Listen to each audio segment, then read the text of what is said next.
बात हमको कहना है। धन्यवाद, शुक्रिया आप लोगों को यहाँ आने के लिए। और ज़रूर हम also पहले हम कहेंगे कि ये जो व्याख्यान है वो अंग्रेज़ी में होगा ख़ासकर।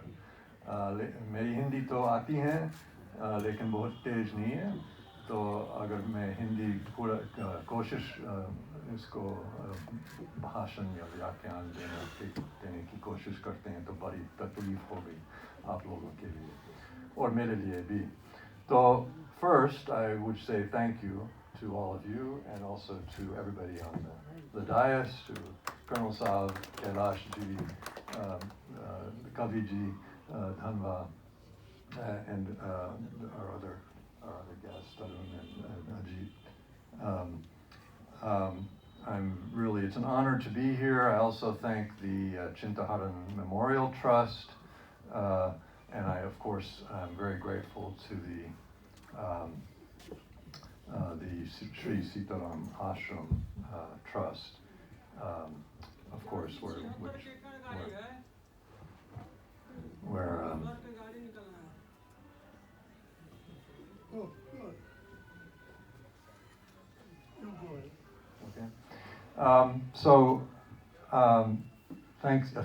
thank you. I would say also that my remarks here today are mainly based on a chapter that I'm in the process of completing for a book that I'm writing about the Kisan Sabha, the Kisan Andolan. As you already noticed, there's been a lot of work done on Swamiji. I would add that my own professor, Mere Guru Walter Hauser थे, वो इसका pioneering work है स्वामी जी के बारे में। 1961 उसका PhD dissertation था about the peasant movement, Kisan Andolan, or more of a political history of the Kisan Andolan. And there's been much work done on the Swami and on the peasant movement. I'm trying to bring a different perspective to the history of the Kisan movement and to agrarian history. I would say, if I were to summarize very quickly, I'm trying to engage in more of a micro-historical approach. As you heard, I've recently published a book. It's out in the UK and in the US, Abhi Pichle Saal Chapa Hua, about 1857, the rebellion, mutiny, revolt of 1857. And that was a very much, and you could say, what new could be said about the revolt of 1857? But I think if one takes a micro-historical approach, then you can find something new to say. And likewise here, with respect to the Kisan movement, I'll be bringing more of a micro-historical approach. I'll be focusing in 4 chapters. This is just to sort of contextualize my remarks for today. I'll be focusing on 4 distinct episodes that I find very interesting and important in the Kisan movement. First, I'll be focusing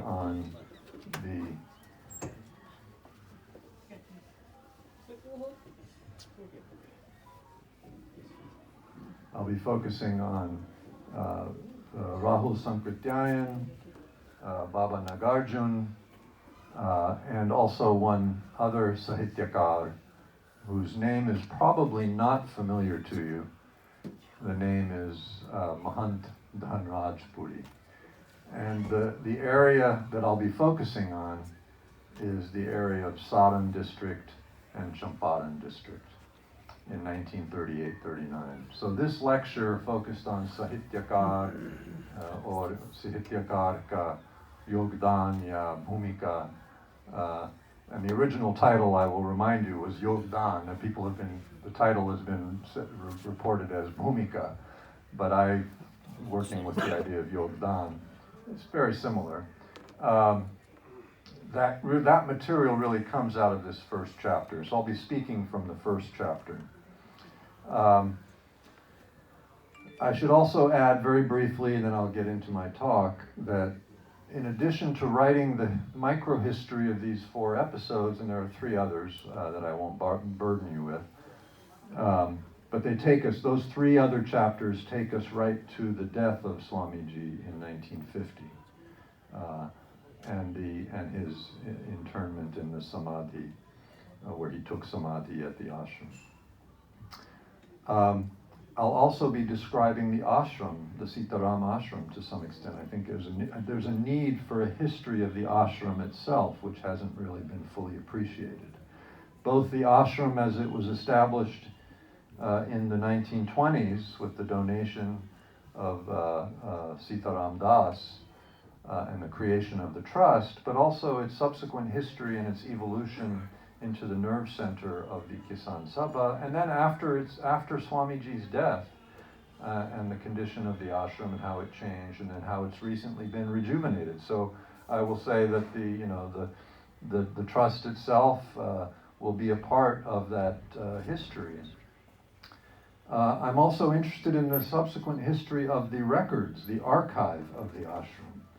So this, in a sense, takes us from 1950 to 1957, when Walter Hauser discovered the materials for American historians, and then, as you all well know, transported some of those materials to the United States, and which was a decision that was taken not lightly, but it was an important decision, in part because it led to the preservation of much important material, and then the decision by Walter and Kailashji to bring back those materials to Patna, to Bihar, to the ashram.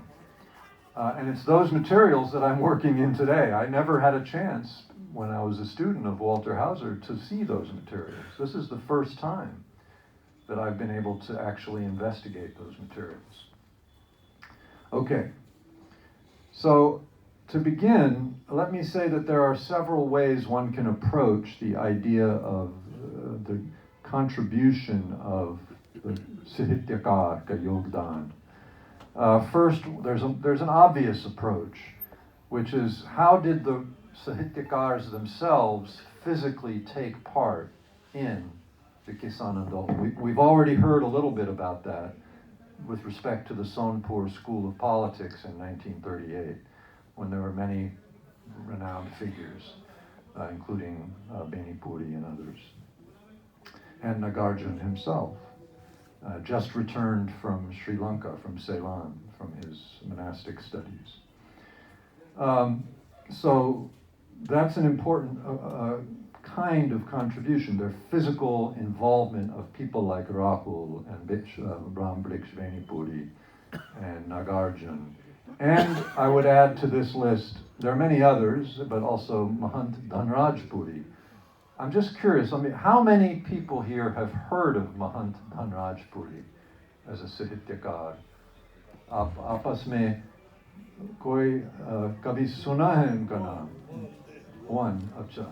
So he's not a well-known figure, but he was an important figure in the Kisan movement in Champaran district in 1938-39. And then, as you'll see, he joined the Forward Bloc as well and but he was also an important writer. There's a second approach one can take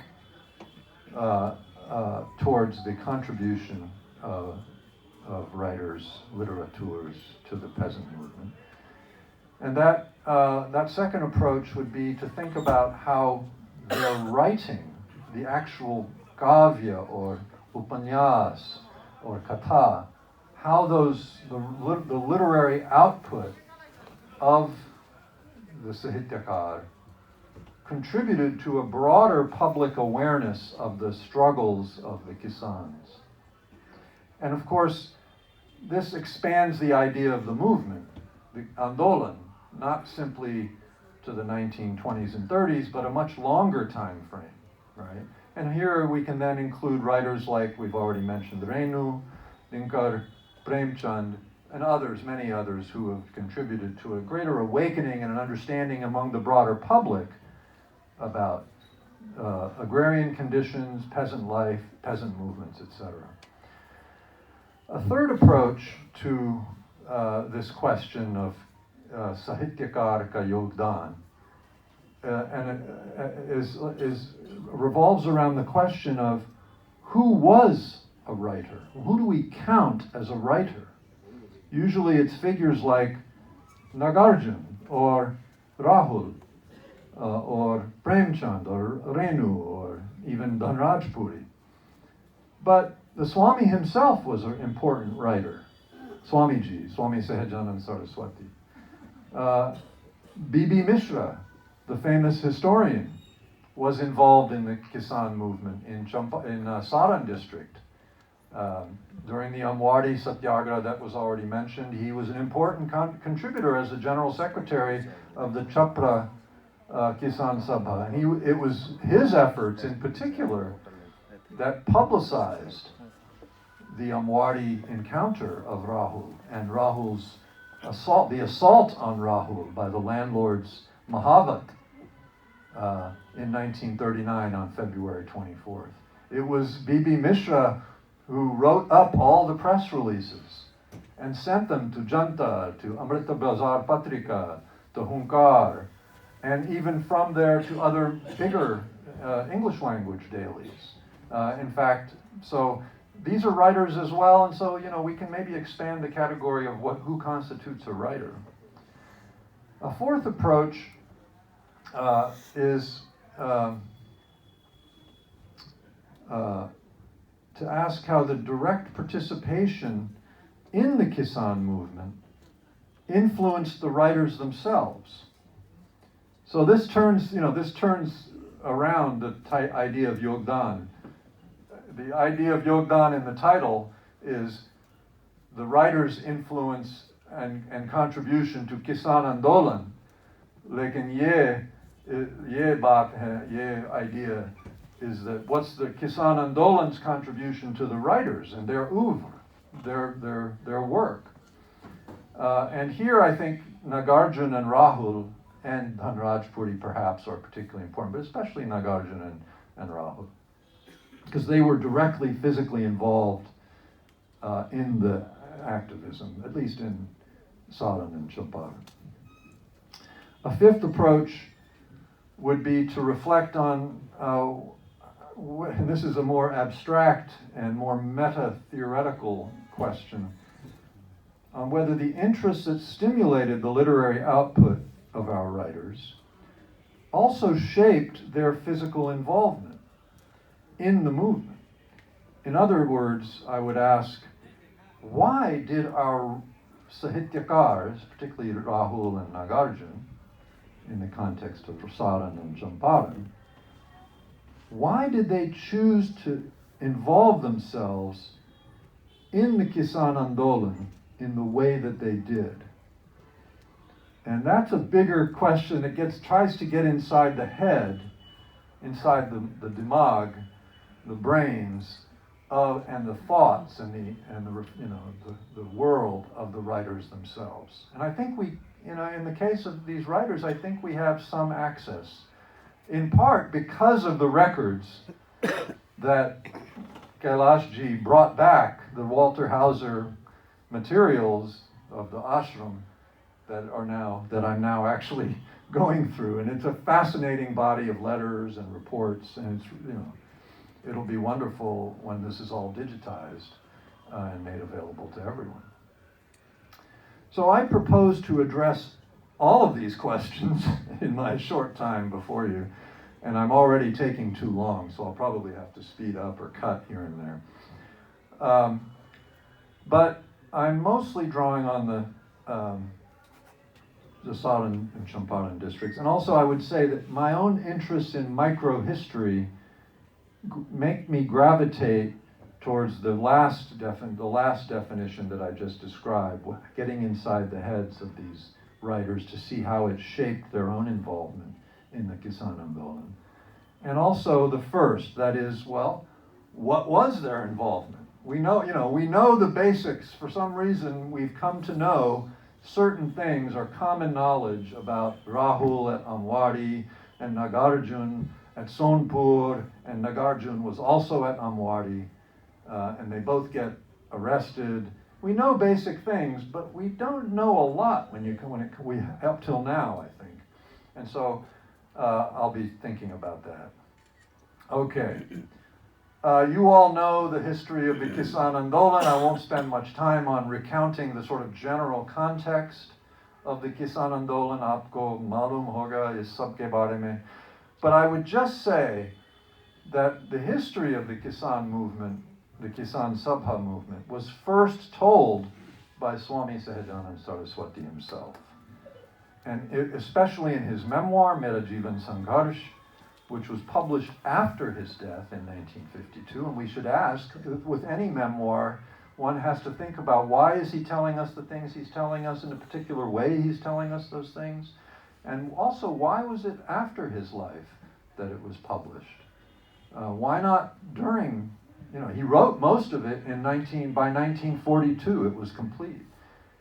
He could have published it right away, but he chose not to for some reason. So these are interesting questions.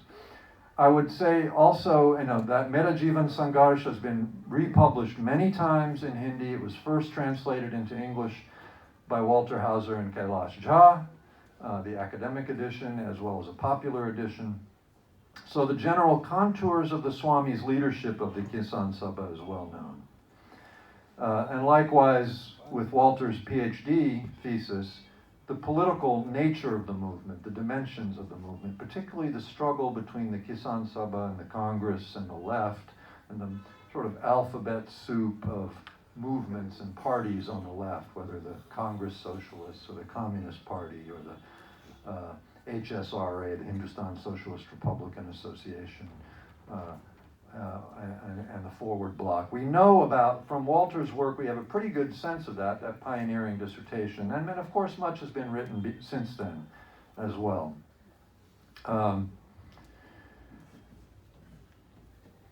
Let me jump ahead a little bit,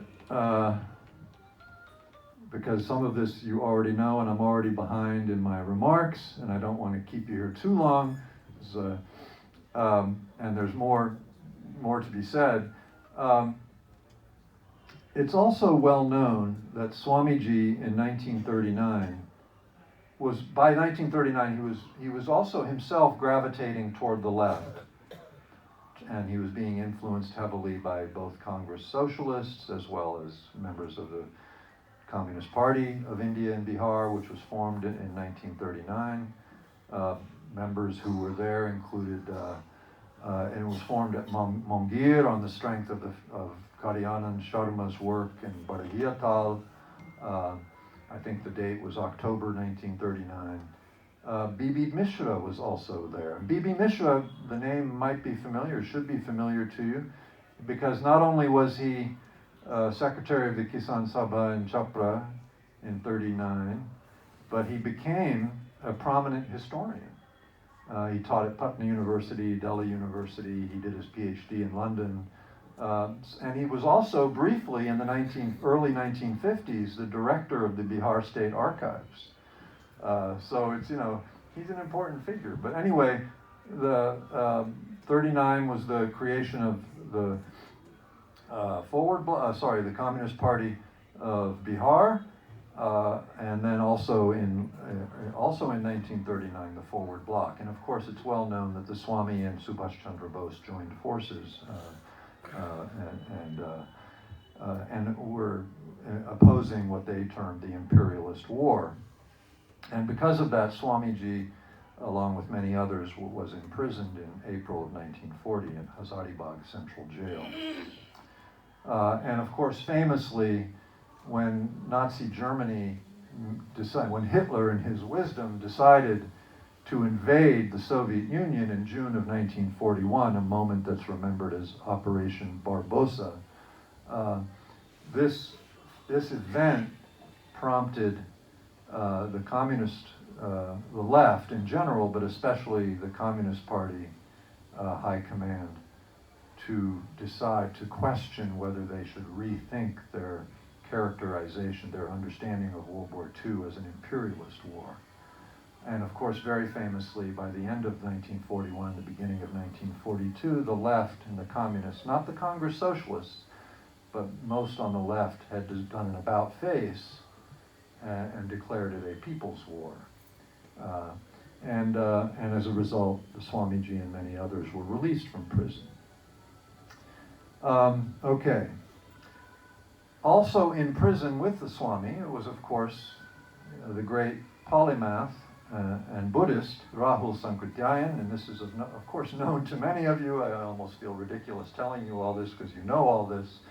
In any case, Rahul is generally and rightly regarded as one of the greatest minds of the 20th century, and his many feats of physical and intellectual achievements make it extremely difficult to categorize him. He was, of course, well known as a Buddhist scholar, but he was also very famous for his journeys into Tibet and his efforts to revitalize the Buddhism in India in the 1920s, 30s, and 40s, and beyond. Just jumping ahead a little bit, he also was in, and of course Swamiji was in jail as well. And what's interesting is, and one of the things that interests me in the book that I'm writing, and this will be the focus of one of the chapters, is they were both in jail, and they were both writing their memoirs. Rahul wrote the first 2 volumes of Meri Jivan Yatri in jail, recounting his Tibet travels, his travels to England, to the Soviet Union, his life, and also ultimately he also in volume 2 tells how he then, when he comes back from Tibet in late 1938, in October, November of 1938, he returns from his last journey to Tibet, and decides to rejoin politics, left politics. And Swami, of course, is writing his memoir, and they're both also writing many other texts. I think Khet Mazdoor, Jharkhand Ke Kisan, 7 or 8 different works by the Swami. He had a lot of free time. You know, the Swami had been very busy before going to prison, leading the Kisan Sabha. But once he gets into prison, suddenly he's confronted with all this free time, and so he begins writing. He also writes the first draft of his Gita Hriday volume, which is often regarded as a Marxist commentary on the Gita, but as the scholar, the late Kubernath Rai, has argued, it's more than that and less than that at the same time. And I highly recommend Kubernath Rai's work on the Swami, including his chapters on the Gita and the Swami. Okay. We know from Rahul's memoir and from contemporary news reports that Rahul had decided to join the Kisan struggle upon his return from Tibet in 1938. And that in February of 1939, he led a satyagraha, a famous satyagraha, at a village called Amwari, which is on the far western side of what used to be called Saran district. It's now called Siwan district. During the Amwari Satyagraha, Rahul famously engaged in a very public act of civil disobedience, and this is partly why it's called a Satyagraha, by cutting sugarcane on a disputed piece of land. Despite being confronted by a sizable landlord army that had been sent there, armed with lathis and backed up by 2 elephants. After he cut some cane, he was quickly arrested by the police, to whom he'd given prior notice. The police knew this was going to happen. The police were also there. They immediately arrested him.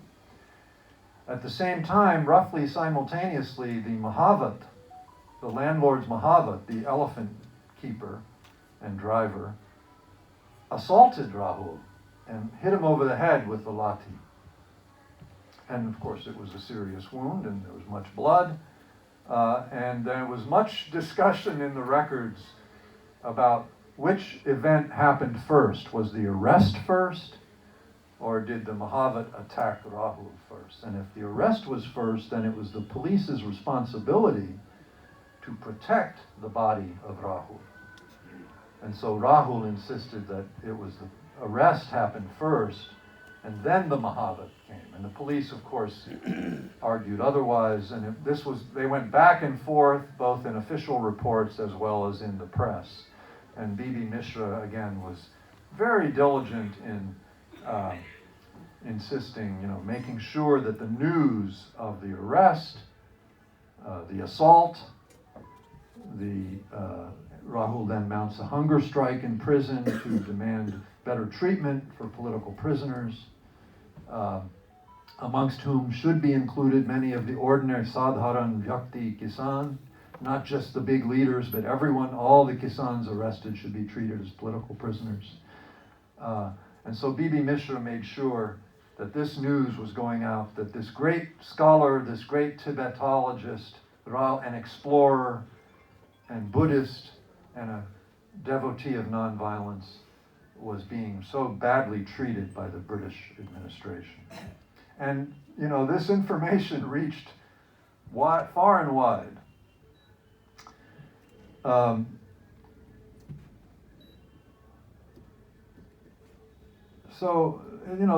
It's not surprising that there's more information in Rahul's memoir about Amwari Satyagraha than there is in Swamiji's memoir. Swamiji does mention it, but it's one of many key movements, and Swamiji spends a lot of time focusing on Reora, the Bakash struggles of Yadunandan Sharma, as well as Mungir, the struggles led by Karyanand Sharma in late 1938-39.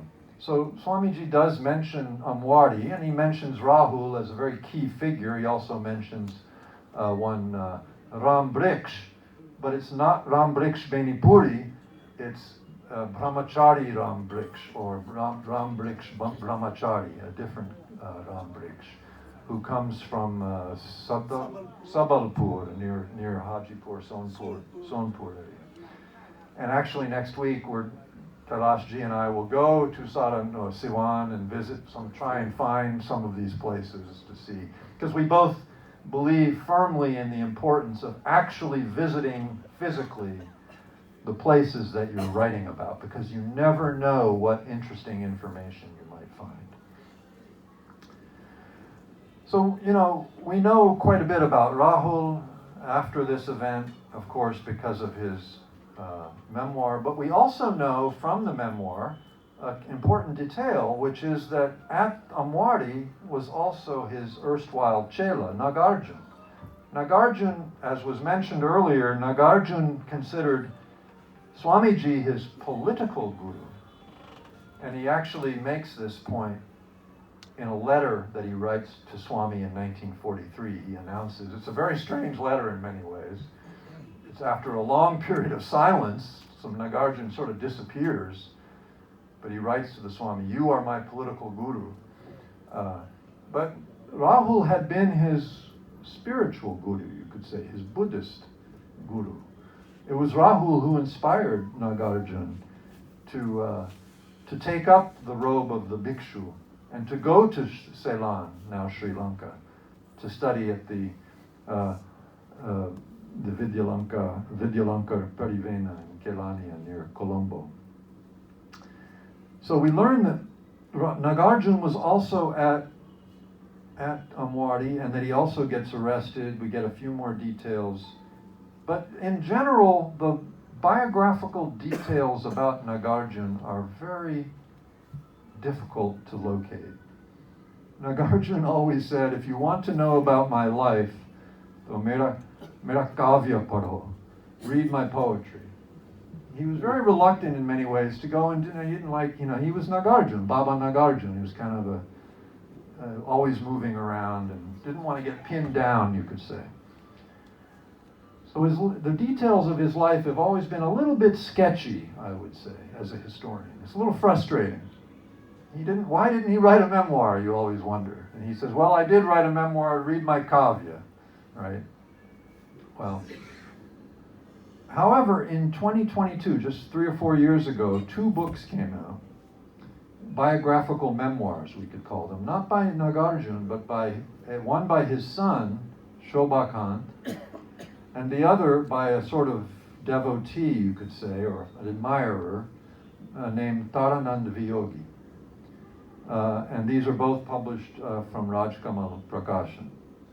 Very interesting accounts. They're both, I call them biographical memoirs, because they tell Nagarjuna's life story in the form of conversations with Nagarjuna that they've had. And so they both, for me, they've been very useful this past year. I've been working through them and gleaning information, trying to fill in the gaps about Nagarjuna and his work in the Kisan Sabha. Because we had a general notion from other sources that in addition to Amwari, which is, again, remember, Amwari is 24 February 1939. But Nagarjuna is at Sonpur Political School in summer of 1938. So there's a half of a year, 7 or 8 months between Sonpur and Amwari. What was he doing? And actually, we get some information from Viyogi. We get a fascinating story about Nagarjuna. We know, let me add also that we do know that he was in Champaran, in Betia, prior to our consulting these records. And it's even hinted at in Shobhakant and Taranand Viyogi's work. They discuss this briefly. They don't go into any detail, what was he doing in Champaran, but they do go into detail. Nagarjuna does tell the story of what he calls the Bulhawa Mahant. And Bulhawa, or Bulhawa, I'm not sure how it's pronounced, is a small village near, I think it's called Chitauni, on the border of Bihar and Uttar Pradesh, near Bagaha. Bagaha and Danha are in Champaran, northwest Champaran, right on the Gandak. And across the Gandak is Bulhawa. And Nagarjuna describes as how he goes to Bulhawa from Danha, where he's setting up a Kisan Sabha. He wants to set up a little Kisan Sabha ashram. He goes to Bulhawa to see the Mahant there, to ask the Mahant, it's a very wealthy mutt. He wants the Mahant to help with the condition of the peasants in Danha. But Nagarjuna, being Nagarjuna, did not bow before the Mahant. The Mahant considered himself a great siddha, a great yogi and tantrika. He considered himself an avatar of Kal Bhairav. And Nagarjuna didn't bow. He just was almost, you could say, almost insolent in front of the Mahant. So the Mahant ordered his man to beat Nagarjuna, Lati se. Or perhaps, I forget, Lati se, Cain se. And Nagarjuna was badly beaten. This is in October of 1938. Nagarjuna manages to escape with the help of some friendly sadhus. And it's interesting because here's a Buddhist bhikshu, right? Young Nagarjuna, kind of brash, confronting this Mahant and getting his ass kicked, basically, as we say in the U.S. And so Nagarjuna goes to Gorakhpur, to the authorities, the magistrates, and he gets some help from local Gorakhpuri elites that he knows, and he managed to get charges filed against the Bulhawa Mahant. And he spends most of October and November and December prosecuting this case against the Bulhawa Mahant, who was then imprisoned. He's found guilty. Turns out he's a fraudulent Mahant. He had a criminal background. And he was conducting all sorts of antinomian rituals like child sacrifice in the mutt, and had many women in the mutt who probably conducting prostitution, etc. So the Mahant is arrested and jailed, and the final detail, its wonderful detail, is Nagarjun manages to convert the mutt into a training center for local communist youth. And they named it, and he did this with the help of one Kedarmani Shukla, who was a famous HSRA revolutionary who'd been across Kalapani. He'd been in the Andamans and had come back, has been released. And together, Nagarjun and Kedarmani Shukla turned it into a communist youth training center, and they named it the Chandrasekhar Azad Training Center. I've not yet been to Bulhoa, but I want to go to Bulhoa to see if it still exists. I use Google Maps like we all do. Google Sahib or Google Bhai has not been able to find for me Bulhoa Mutt or this youth training center. But I think one has to go. I think the one thing I've learned from Kailashji is you have to go and you have to start asking questions, talking to people. And you always find some old guy who knows about the history of the place and directs you, and then you begin to gather more information. So I think probably I'll have to go to Bulhoa. We just returned from Ramnagar and Champaran and Govardhan, about which I'll say a little more. Okay. You all probably know that the Bulhoa Mahant Kand, you could call it, the episode, became the basis for a novel by Nagarjun, the famous novel Jamani Akababa, about a Mahant who is a fake Mahant who ends up in prison. So we get both, here we're getting both my first definition, right, of Yogdan, how the writer physically was involved in the Kisan struggle, but we're also getting a bit about how the Kisan struggle shaped the writings of the Sahityakar himself. It's an obvious point. We learn a lot more about Nagarjun's activities in Champaran in the latter half of 1938, this sort of gap period, because he wasn't only working on the Bulhoa front. Turns out Nagarjun was doing a lot of Kisan Sabha activity in Ramnagar and Betia and Motihari as well, and Narkatiyaganj. We learn this from the records of the ashram. Nagarjun's letters to Swami are there, and some of Swami's letters to Nagarjun, I think, are also there. Of course, and this was material that came back to Bihar from the Hauser, from the University of Virginia. Champaran, of course, is famous for being the site of Gandhi's 1917 satyagraha against the indigo planters. As a result, it had become, like Saran district, which was sort of the ancestral home of Rajendra Prasad, first president of India. These Champaran and Saran had become strongholds for the Congress. This is one reason, it seems to me, that it was harder for the Kisan Sabha to penetrate this northwest part of Bihar. The president of the Champaran district Kisan Sabha in 1938-39 was the person I mentioned earlier, Mahant Dhanrajpuri. He was a well-regarded landlord. He was a Mahant as well, interestingly. We didn't quite know what to make of that at the time. We've learned more. He was a well-regarded landlord and also an up-and-coming literary talent in the region, and a patron of young writers as well. Dhanrajpuri was not based in Betia or in Motihari, but in the village of Sikta, near the town of Ramnagar. If you go up north of Betia, you reach Ramnagar.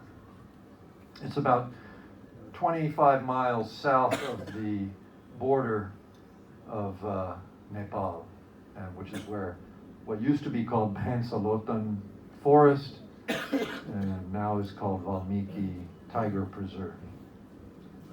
a renaming that Dhanraj Puri himself played a role in. The series of letters between Nagarjun and Swamiji and Swamiji and Dhanraj Puri between July and October of 1938, and eventually between Karyanand Sharma of Mungir, Barihiatal, and Swamiji, reveal, among many other things, that a serious division had occurred within the Champaran Kisan Sabha in 1938, a dispute, a vivaspad, or pad. On one side of the storm, the dispute, was the brash young newcomer to Champaran, Baba Nagarjun, or Bhikshu Nagarjun. At that time he was called Bhikshu Nagarjun. And on the other side of the dispute was Mahant Dhanraj Puri. The dispute was a familiar one. It had emerged well before the elections of 1937, during which these elections, the Kisan Sabha had famously supported the Congress, and really was responsible for the Congress, smashing Congress victory in the elections of 1937. The dispute involved whether and to what degree the Kisan Sabha should continue to cooperate with the Congress.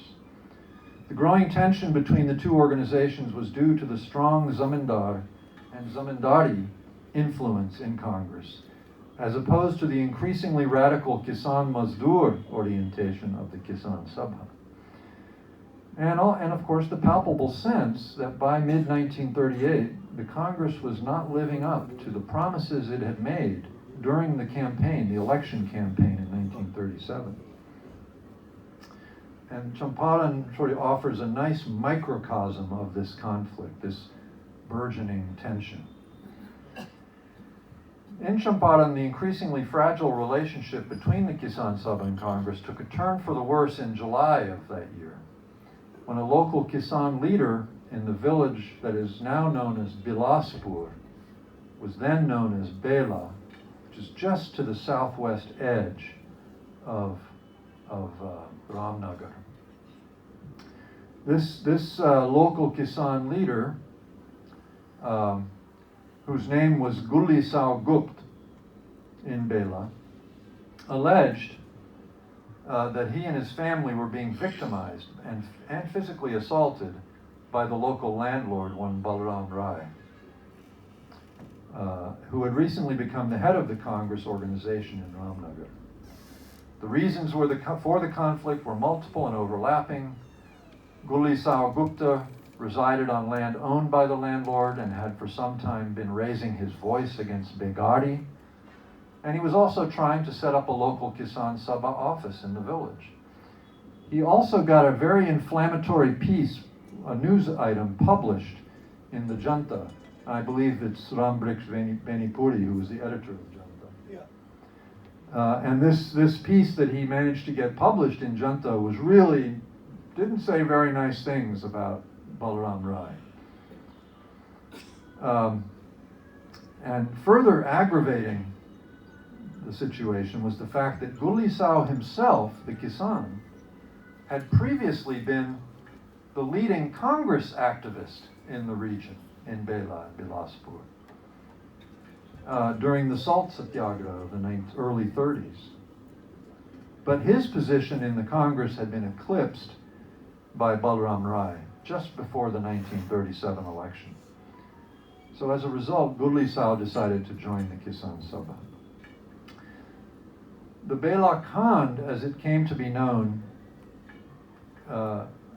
occurred before a big celebration called Ramnagar Divas, a rally that was scheduled for the 11th of September 1938, a Kisan Sabha Congress joint rally. But because of this Bela Khand, that is this Gulli Sao Balaram Rai dispute, the question began to emerge of whether to hold the meeting together or not, the two meetings, Kisan Sabha and Congress meetings together. And ultimately they were not held together. And this precipitated a bigger dispute. And a key sticking point was that members of Kisan Sabha, like Dhanraj Puri and others, wanted to have a resolution about the Gulisau attack, about the Bela Kand. And the Congress people didn't want to have that resolution mentioned in the meeting. In any case, the affair became very tangled. And there were much accusations and sloganeering on both sides. The two meetings were held separately, one after the other. Many people attended both meetings, but nonetheless there was a lot of friction. Meanwhile, Swami, coming from Gaya to Patna, was met on the train, I think, Prajapati Mishra, who was a big Congress leader. And Prajapati Mishra, who's from Champaran, complained to Swami, "What's going on here?" Huh? So Swami, you know, privately as well, Nagarjuna had written to Swami that Mahant Dhanraj Puri is very deferential to local police and district authorities. He's always very polite to the authorities, whereas Nagarjuna wanted to confront. he was a fighter. And Nagarjuna complained that Dhanraj Puri is a rich Mahant and he's a landlord, and he and his friends don't like to go out on foot into the villages, into the Dihat, to do campaigning and organizing. Nagarjuna also reported that the handling of the Gulisau affair was complicated by a long-standing rivalry or enmity, hostility between Dhanraj Puri and Balaram Rai. And that the two, that is Dhanraj Puri and Balaram Rai, the landlord, were using Gulisau as a kind of chess piece, a pawn, or I think the term that he uses is shikandi, to test their relative strength. In any case, and of course I should say Dhanraj Puri felt that Nagarjuna was just a rabble-rousing outsider, a pretend bhikshu who had come to Champaran on his own accord. He wasn't really from here, he doesn't really understand things. So there was a real conflict. The affair became so tangled that Swamiji asked Karyanand Sharma to take time off from Mongir and Barihiatal and come to Betia, to Motihari, but especially to Ramnagar, and investigate and write a report. And in the end, Karyanand Sharma wrote 2 reports. One about the meeting problem, whether to hold 1 meeting or 2. It was very detailed, wonderful detailed reports. And all of this gives you a sense of the level of focus and rigor that Swami and the local people on the ground, Dhanraj Puri, even Nagarjuna to some extent, the hard work of organizing and checking on facts, making sure you get the facts right. So Karyanand issues 2 reports, one on the Gulisau, what he calls Bela Kand, and one on the meeting question.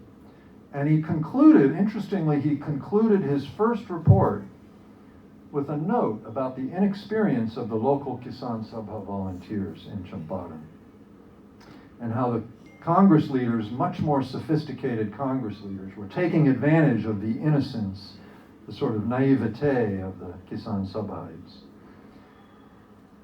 He also added, his final recommendation was that Yase Nagarjuna Hataya, remove, Hatao, it will say, Yase.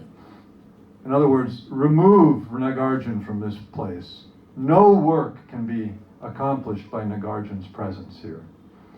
And either send him somewhere else or keep him in the Sitaram ashram. He's very explosive, you could say. So it gives you a sense of Nagarjuna's personality, even back then, right? So we felt we were learning a little bit about Nagarjuna that really wasn't out there so much. And of course, we were learning lots of factual details about his engagement. Swamiji himself visited Ramnagar in October of 1938, and he did his own investigation. It was also interesting is that everybody was going to this little village Bela to investigate. this Gand, and so you can almost imagine they're all showing up. They're, when I think when Karyanand goes, he secretly sends Kedar Mani off into the village while he's talking to the landlords, and so and Kedar Mani comes back and reports to him about how the villagers are terrorized. So it's really interesting. You get a really nice picture of the on-the-ground dynamics of agrarian conflict. It's not a big Bakasht struggle. It's a small event, but a very revealing event nonetheless. Nagarjun eventually, soon thereafter, Nagarjun would then take up his Bulhawa Mahant episode in October. And he spent the next 3 months really prosecuting the case against the Bulhawa Mahant with the help of the Gorakhpur authorities. And then by late January, he's in Chhapra.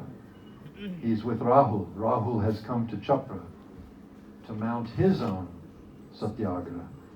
And as you read the memoir of Rahul, you begin to see Rahul trying to decide where to hold his satyagraha. And he only decides on Amwadi at the last minute. And so Nagarjun and Rahul are together at Chhapra along with Bibi Mishra and others, Ram Brikshveni Puri, in January and February, of course. Interestingly, Nagarjun, after Amwadi, Nagarjun drops out of sight.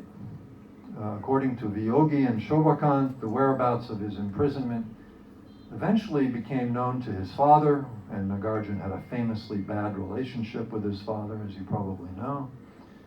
But his father did manage to get him released, probably with the help of Prajapati Mishra. Nagarjun agreed to go home to his wife.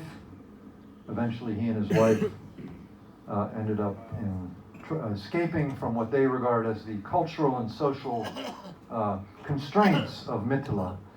They traveled west to Benares and then eventually ending up via Agra and Delhi, ending up in Punjab and Sindh, where he made ends meet as a writer and editor for the next 3 or 4 years. He eventually resurfaces, as I mentioned, in 1943 in the correspondence when he again writes the Swami out of the blue and says, "I am your political chela. You are my political guru."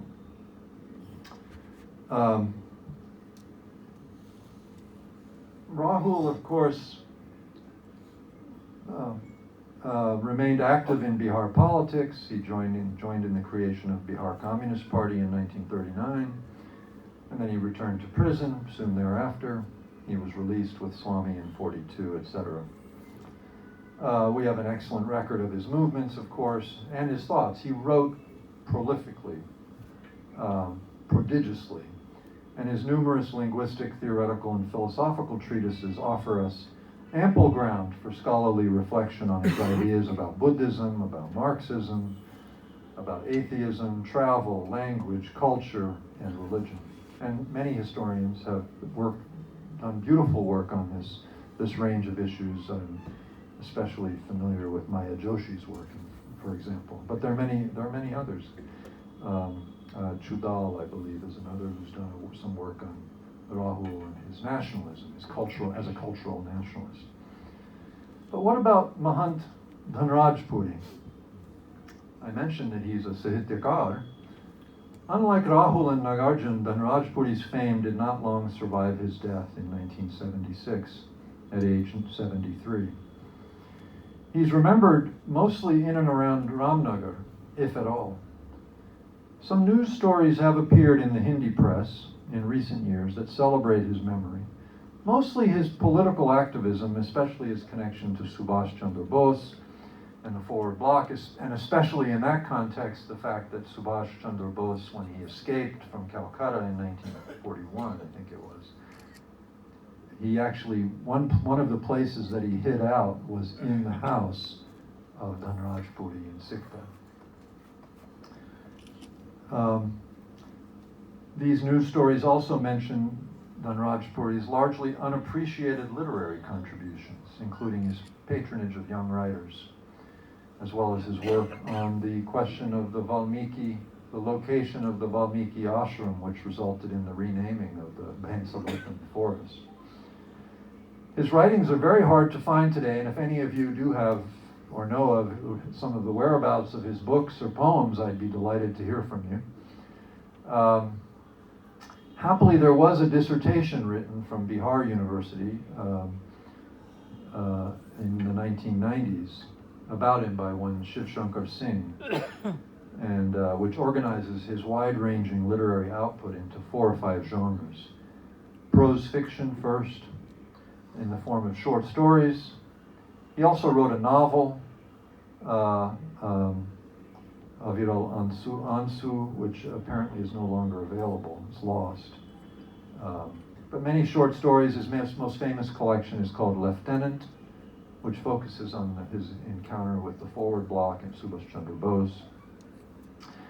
That collection also includes 2 stories about being in the Hazaribagh jail. They're fiction, so they're based on his experiences in the jail in the early 40s. And there's also a story called Ration Ka Gehu, about the sufferings of the peasant, a small kisan. He also wrote poetry. His most famous poetry collection is Ila, about widowhood, and also a collection called Os. He also published some early poems in the 1930s, in the early and mid-1930s, in the journal Saraswati, which is a very well-known Hindi journal. And I'm indebted to a local Ramnagar literatur, Shiv Shankar Satyarthi, for this information. And one can speculate that, when Nagarjuna encountered Dhanrajpuri was already a pretty well-published poet in Hindi, and maybe there was some literary rivalry going on that also contributed. Those of you who are writers well know, there can be pretty fierce hatred of, your competitors, especially if you're not really keen on them for other reasons. He also wrote what we can call research-based nonfiction. This is how it's described in the PhD dissertation. And this is mainly his work on the Valmiki Ashram. The Valmiki Ashram during Sita's exile from Ayodhya. So, the main title here is Maharshi Valmiki Ka Ashram Kahan Tha. And that was written probably in the mid-late 60s. He wrote it because he was appealing for help in renaming Pansalotan, which he eventually was successful in doing. Fortunately, we were able to get that, and I photographed it at the Descendant, a wonderful gentleman named Pratap Bharati, the grandson of Dhanrajpuri, whom we met in Ramnagar in Sikta a few weeks ago. It was very helpful. Everybody was so helpful in Ramnagar and Bilaspur and Sikta. Finally, he also wrote essays about hunting and enjoying nature and the forest. His most famous collections are Akhet, but he also wrote other collections about you can think of him as the Jim Corbett of Bihar, North Bihar. Same kind of terrain, or maybe we should think of Jim Corbett as the Dhanrajpuri of Uttar Pradesh. Really wonderful material to read. And then finally, he also wrote children's stories, children's poetry. So that would be a 5th category. His writings do not explicitly address his time leading the Kisan Sabha in Champaran, but his literary output does offer some useful hints or clues about his involvement in the movement. One of the stories, for example, is it's more of a forest appreciation, travel, adventure story called Someshwar Ki Pahadiyon Par, or Pahadiyon Mein Ya Par. Published in 1940, it's set in the immediate aftermath. It's published in 1940, but it's set in the mid-30s, in the immediate aftermath of the earthquake of 1934. Dhanrajpuri describes how, on a kind of a whim, he and his close friend, who happened to be the Ramnagar Rajkumar. In Ramnagar, there's a Ramnagar Raj. It's sort of it's like the Betia Raj, but a little smaller. It was connected to Nepal. And he and the Ramnagar Rajkumar head off into the hills in their motor car. And they get stuck in the mud and they have a series of adventures. I'll just keep going. I'll raise my voice.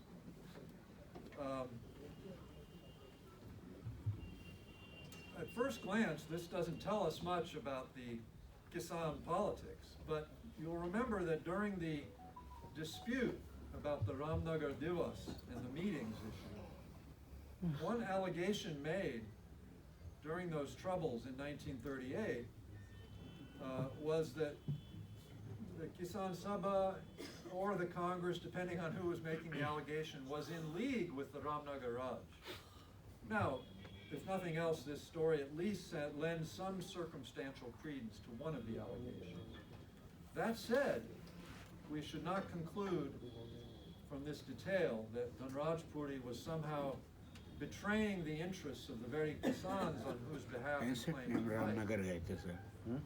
His heartbreaking portrayal in his short story, Rash Ka Gehu, about a Kisan named Dhanush Dari, who struggled to eke out a living on his 2-bighা plot, provides ample evidence that Dhanrajpuri understood the difficulties faced by small Kisans in the decades before independence, and that he sympathized with them. The concluding commentary of this short story also demonstrates that he had no patience for the empty sloganeering of local communists, who he felt were simply angling to get bribes from the industrialists and landlords. So this really reflects his more forward bloc orientation. Another interesting detail that emerges from Dhanrajpuri's writings comes from his study of the location of the Valmiki ashram during Sita's exile from Ayodhya. In the introductory chapter of this booklet, Dhanrajpuri notes that a key inspiration for him was none other than Rahul Sankrityayan. On page 9 of Maharshi Valmiki Ka Ashram Kahata, Dhanrajpuri writes, Aaj Barbas mujhe Swargi Mahapandit Rahul Sankrityayan ka naam yaad aa raha. Unhone Hazaribagh jail mein tarah ka bhar dekar अन्वेषण कार्य की ओर मुझे प्रेरित करने की कोशिश की थी। काश मैं आज भी जीवित होते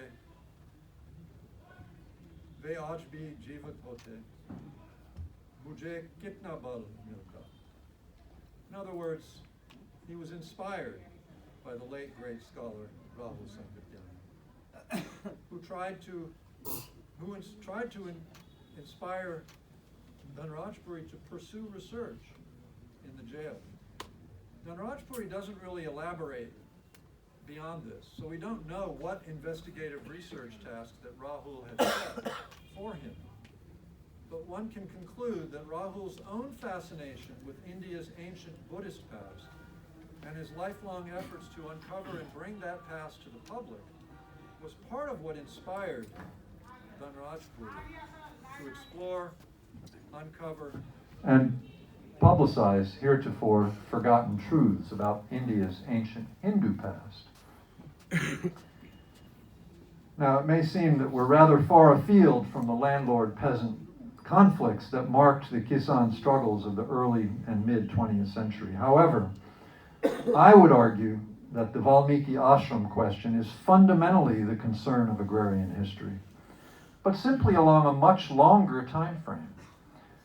For example, one major problem that confronted Dhanrajpuri were the multiple claimants to the site of the Valmiki ashram. Dhanrajpuri, in beginning to account for this difficult fact, pointed out that in the ancient world, the ashram, this is in Hindi, but I'll just read the English. The ashrams of sages and saints established throughout India were the primary means of development and expansion of Aryan civilization and the Aryan kingdoms. Their colonies, or ashrams, were built far from the urban settlements in inaccessible forests. As civilizations and kingdoms expanded, the ashrams too must have shifted and expanded. Now, we may or we may not accept the veracity of this historical formulation, but we should not overlook the fact that it bears a striking structural similarity to a more recent and a far better known and widely celebrated, at least among academic historians, a widely celebrated argument put forward by Richard Eaton about the importance of Sufi saints as the vanguard of Sultanate and Mughal agrarian expansion in Bengal in the medieval and early modern eras. I refer, of course, to Eaton's prize-winning book, The Rise of Islam on the Bengal Frontier, 1204 to 1760. In other words, Dhanrajpuri is making an agrarian environmental history argument that in its essence is not dissimilar from the argument that Richard Eaton has recently made in the 1990s about the rise of Islam in Bengal. It's a famous book. And of course, Richard Eaton is very famous for other reasons that have to do with the whole temple desecration controversies in recent years. I would also, as an aside, just mention that Richard Eaton, who we all know as Dick Eaton, actually studied with Walter. He was one of Walter's students. He ultimately left Virginia to go and study at Wisconsin, mainly because Walter insisted that all his students come to Bihar. And Dick Eaton didn't want to work in Bihar. He wanted to do earlier. And also, Walter sort of insisted all of his students should work on the 20th century, in the late 19th. Dick Eaton wanted to work on the earlier period using Persian materials. And so ultimately he went to Wisconsin and worked there. What was it about Dhanrajpuri's interaction with Rahul in prison that could have influenced Dhanrajpuri? One can speculate from a distance. But it is possible to make some educated guesses. And here I would return to Rahul's memoir, Meri Jivan Yatri, written in prison. A close reading of Rahul's account of his return to active left politics and Kisan politics in late 1938 reveals a Rahul who could not leave his antiquarian pursuits completely behind. He tells his readers that while on the way to numerous Kisan Sabha villages to give lectures, to engage in movements, he would frequently encounter material culture remains that offered clues to the ancient and medieval history of Bihar. You can find quite a few of these in the memoir in volume 2, and I'm still working through it. But I'll just read you one of them, which is just a few days before the Amwari Satyagraha. He writes, he's in Saran district in mid-February. At that time, even in Parsadi, Parsatana, the landlords wanted to evict the farmers from their fields. For this, the farmers had to prepare for Satyagraha. I had to reach Parsa on 16th February. On the 15th, I went to Rampur and Matia to give lectures. On the way, I came across an ancient ruin of 2 acres in Kadna. It was on the side of the road. There, a heap of stones had accumulated after hundreds of years of throwing stones at the Dhelwa Baba. It's possible that there is a statue of Buddha inside this stupa. The Brahmins have made the Buddha as the Dhelwa Baba in Bihar and have prepared him to throw stones, have thrown stones with the same hands that perhaps once worshipped Buddha. Earlier, there were many standing statues of black stone in the nearby Shiva temple, which were picked up and thrown into the Ganga by the sadhu there a few years ago. Who knows what historical material must have been in them? And then he goes on to talk about the meeting at Parsadi. So peppered in the account are all these little moments where he's discovering material remains from the Buddhist past. And in some ways, I think this had an influence on Dhanrajpuri. Of course, 24th February was the date of the Amwari Satyagraha and the assault and arrest of Rahul. Saran and Champaran are, of course, the site of two famous Buddhist stupas, Kesariya and Lorya, was that the other one? Lorya, as well as some Ashokan pillars, which in the late 19th and early 20th century were beginning to attract considerable public attention. It seems likely that this fact alone, that is, the striking Buddhist landscape of northwest Bihar, may have been a key factor in determining Rahul's theater of operations, as well as Nagarjuna's. In other words, they had to choose where to go. Why not go to Saran and Champaran? It's the land of the Buddha in Bihar. And so is Gaya, of course, but Gaya is already, in a sense, it's already been done, you could say. This was new territory. There are other reasons. Rahul did have connections to Chapra, so I wouldn't want to put too much weight on this argument, but I think there's something to it. We get an even clearer expression of the importance of an imagined Buddhist landscape for the decision to take up Kisan Sabha activism in the letters from Nagarjuna that are in the collection. And I will conclude with this vignette. In early 1938, while still a student at the Vidyalankar Perivena in Ceylon, Nagarjuna wrote to Swami for the first time. This is in March of 1938. It's a really interesting letter. Ostensibly, he wrote to introduce himself and to seek advice from the Swami. Though, I know, looking at other letters from Nagarjuna, between Nagarjuna and Bhadantanand Kausalyayan, it seemed like he'd already made up his mind. He didn't need advice. He knew what he wanted to do. But anyway, he began by asking Swamiji a question. He wrote in Hindi. I'll just give you the English. Given the Buddha's emphasis on doing the greatest good for the greatest number of people, a kind of utilitarian argument, given this, what would the Buddha do today? It reminds me of the bumper sticker one often sees in the U.S. What would Jesus do? Right? What would Buddha do? Nagarjuna felt, and here he was explicitly expressing a frustration with the advice, or rather instructions, that he'd received from Rahul, that, quote, today Buddhist monks are only encouraged to proselytize and do philosophical, philological, and archaeological research, which really only benefits the upper and middle classes. After describing the Buddha's post-enlightenment itinerancy in Madhyamando to awaken the people, Buddha concluded that the Nagarjuna concluded that it's better to abandon the study of dusty, dead manuscripts. In other words, he was deciding he didn't want to do what Rahul had told him to do, which is study the manuscripts, advance the cause of Buddhism through research and close readings of manuscripts. So finally he asked the Swami, what is right? Would it not be better to take one district of Bihar at a time and go to every village for 9 months, like the Buddha had done, to spread awareness about people's awakening and the power of the Sangha? And then he engaged in a little thought experiment. Let's see if I can read this all in Hindi to conclude. मैं बार-बार सोचता हूँ कि अगर बुद्ध होते तो उनका कार्यक्रम कैसा होता, और जो कुछ हो चारका के वक्त देहातियों के साथ उनका बातचीत जिस तरह की होती, वो कुछ यूं ही होती। एक खेत की आड़ी पर से गुजर रहे हैं, एक दलित खेत को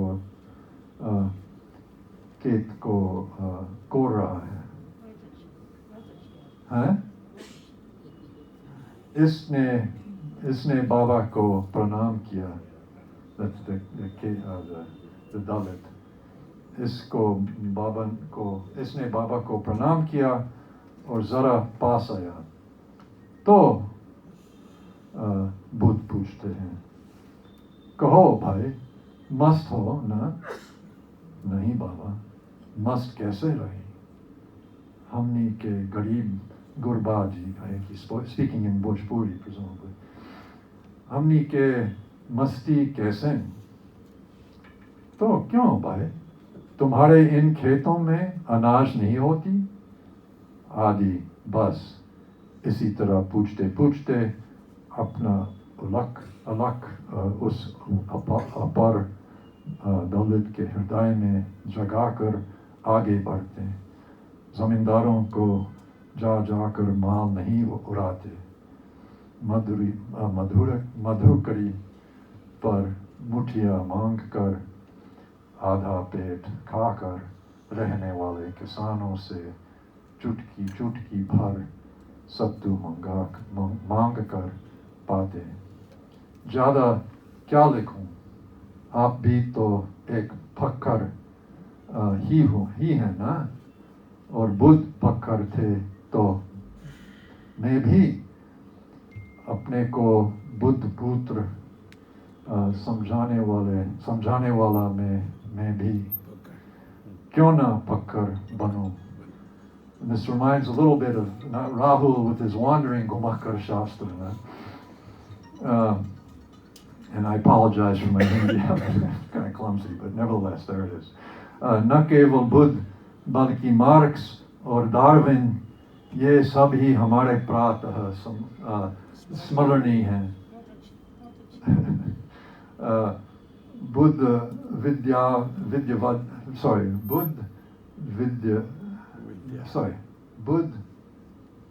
Dvivadi, I'm not sure what that letter is. Anyway, Buddhavadi,